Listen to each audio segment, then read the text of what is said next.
देश में 5 राज्यों में विधानसभा चुनावों का ऐलान हो चुका है। कांग्रेस सांसद राहुल गांधी ने पार्टी के प्रचार की कमान थाम रखी है। वो लगातार पार्टी के पक्ष में प्रचार करने के साथ ही विरोधियों पर निशाना भी साध रहे हैं। राहुल के निशाने पर आमतौर पर पीएम नरेंद्र मोदी रहते हैं, लेकिन अब पीएम के साथ आरएसएस और उसकी विचारधारा को भी राहुल गांधी ने आईना दिखाया है। तो क्या कहा राहुल गांधी ने संघ की विचारधारा को लेकर, देखिए इस रिपोर्ट में।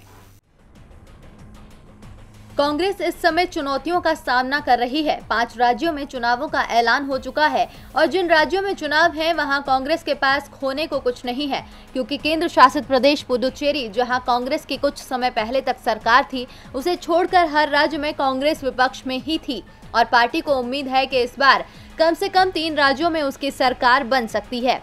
राहुल गांधी पार्टी के प्रचार की कमान संभाले हुए हैं। राहुल गांधी ने कहा कि देश पर कांग्रेस का शासन लंबे समय तक रहा है, लेकिन कांग्रेस ने कभी भी अपनी विचारधारा को जनता पर थोपने की कोशिश नहीं की। कांग्रेस ने लोकतंत्र और लोकतांत्रिक प्रक्रियाओं को बरकरार रखने पर जोर दिया, लेकिन बीजेपी के शासन में लोकतंत्र को कमजोर किया गया है। एक विचारधारा को बढ़ावा दिया गया। सरकारी संस्थानों में पूरी तरह से एक ही विचारधारा को प्रमोट किया गया। यहाँ तक कि जब बीजेपी की सरकार गई और हमारी सरकार राज्य में बनी, तो हमारे सीएम की बात राज्य के अधिकारी सुनते ही नहीं थे। बाद में हमारी सरकार 1 साल से ज्यादा ही चल पाई। राहुल ने नाम तो किसी का नहीं लिया, लेकिन उनका इशारा सीधे सीधे मध्य प्रदेश में कमलनाथ के नेतृत्व में बनी कांग्रेस सरकार की ओर था। 15 साल के बीजेपी शासन के बाद मध्य प्रदेश में कांग्रेस की सरकार बनी थी, लेकिन ये सरकार भी 15 महीने ही चल पाई।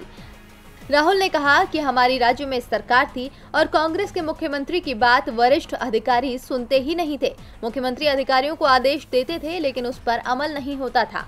हम लोग चुनावों में बीजेपी को हराकर सरकार तो बना सकते हैं, लेकिन इससे कोई खास फर्क नहीं पड़ेगा, क्योंकि संघ के लोग अब सरकारी संस्थानों में पहुंचा दिए गए हैं, जिस कारण हमारी सरकार थोड़े दिनों बाद ही सत्ता से बाहर कर दी गई। सभी विभागों में संघ का दबदबा दिखाई देने लगा है, जो लोकतंत्र के लिए बेहद मुश्किल भरा है। देश की मौजूदा सरकार भारत की लोकतांत्रिक प्रणाली को नुकसान पहुंचा रही है। भारत में हर संस्था की स्वतंत्रता को निशाना बनाया जा रहा है। संघ हर जगह हावी दिख रहा है। आज किसी को काम करने की स्वतंत्रता नहीं है। हाँ, एक संस्था है जो खुलकर काम कर सकती है और कर भी रही है, वो है संघ। राहुल गांधी ने कहा कि कांग्रेस का शासन लंबे समय तक रहा, लेकिन हमने संस्थाओं पर कब्जे की कोशिश कभी नहीं की।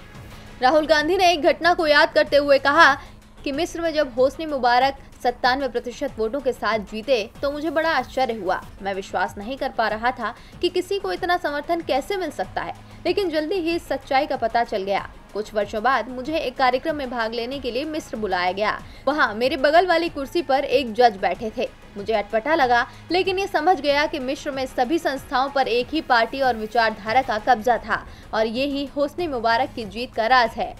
और कुछ ऐसा ही भारत में करने की कोशिश ये सरकार कर रही है। डीबी लाइव की रिपोर्ट।